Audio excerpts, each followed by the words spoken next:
it's important to think about the right to food, gender equality, and macroeconomic policy together is because these three issues intersect in so many ways. So I am Ria DasGupta, I'm the UN Special Rapporteur on Right to Food, and my role consists in providing governments with recommendations as to how to improve the right to food at all levels. I truly believe that gender empowerment and women's rights are an absolute key part of the solutions that we are looking for to ensure better protection of the right to food. And my role is really to collect the best evidence that can show this and to provide governments with studies, data that can show them that it is important to invest in women. Well, the links are obvious. Women produce close to half of the world's food, but they're often the first to go hungry in any food crisis, and even on a daily basis.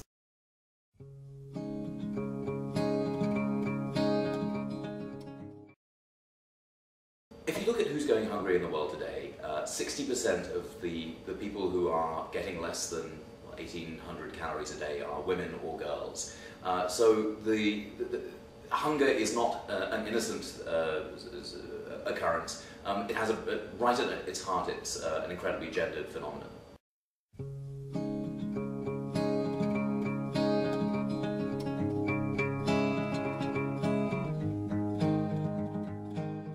The issue of food rights is related to the fact that what every single human being needs is to be able to meet their material needs before they meet their goals of self-actualization and self-expression.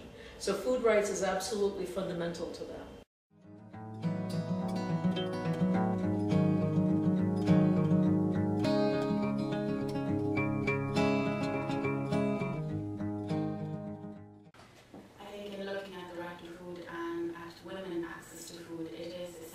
To remember that the right to food is the right to feed oneself in it is not the right to be fed, and in this sense it is essential to invest in those policy, legal and institutional frameworks that are the foundations of what we call an enabling environment.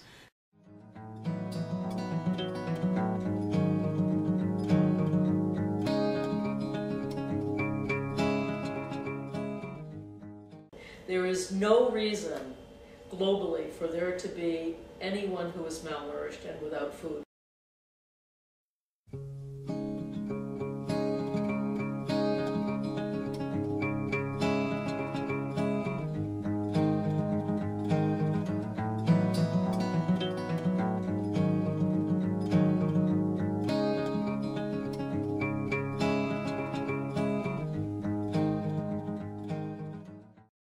It seems at the international level, globally, we have one size fits all, but that is not it. We realize that the developed countries kicked the ladder after they have attained a certain level of development, which the poor ones have not been able to attain.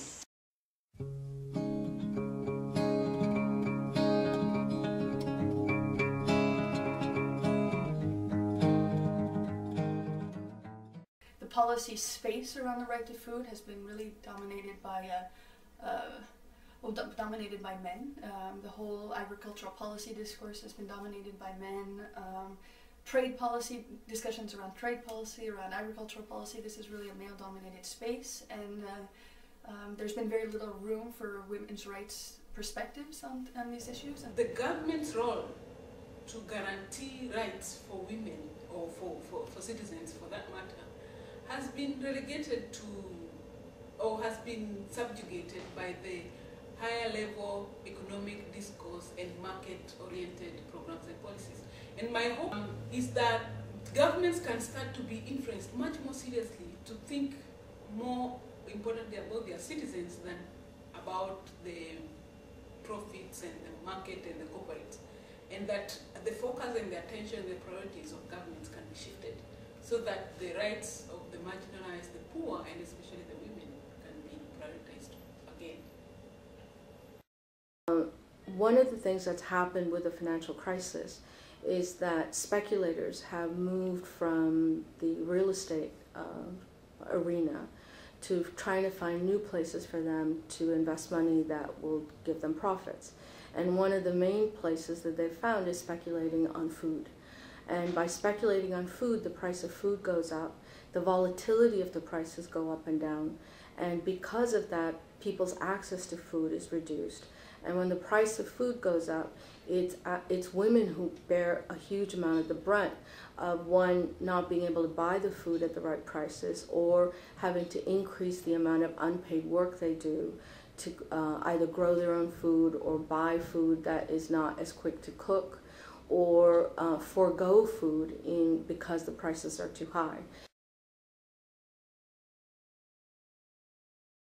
Even though social safety nets exist, usually women are least targeted by these initiatives and are least likely to benefit from them in times of food crisis. Economies are gendered institutions, and economic policy always has a gender content.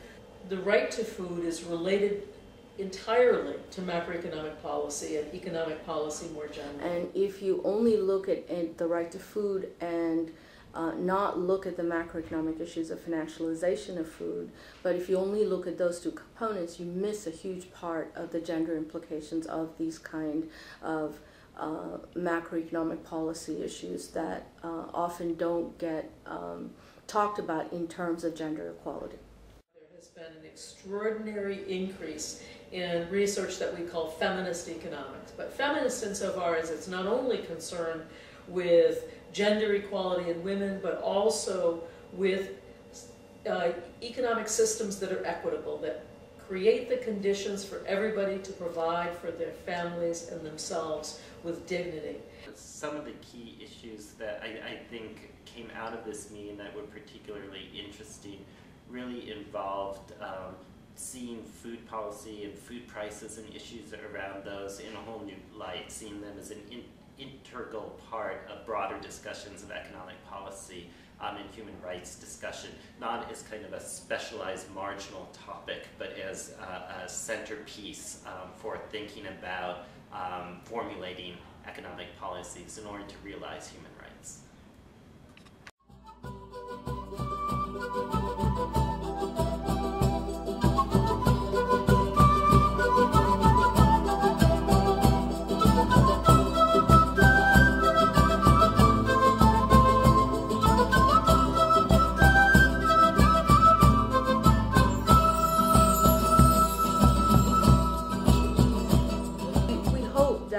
These meetings will eventually form a larger group of people who are thinking about these issues in their own countries, as well as come together to influence international policy, so both at the national and regional and international levels, so that a human rights perspective on economic policy that is from a feminist perspective gets foregrounded, because often they get divided into their own silos, and what we're trying to do is to break those silos to bring these issues together in one place.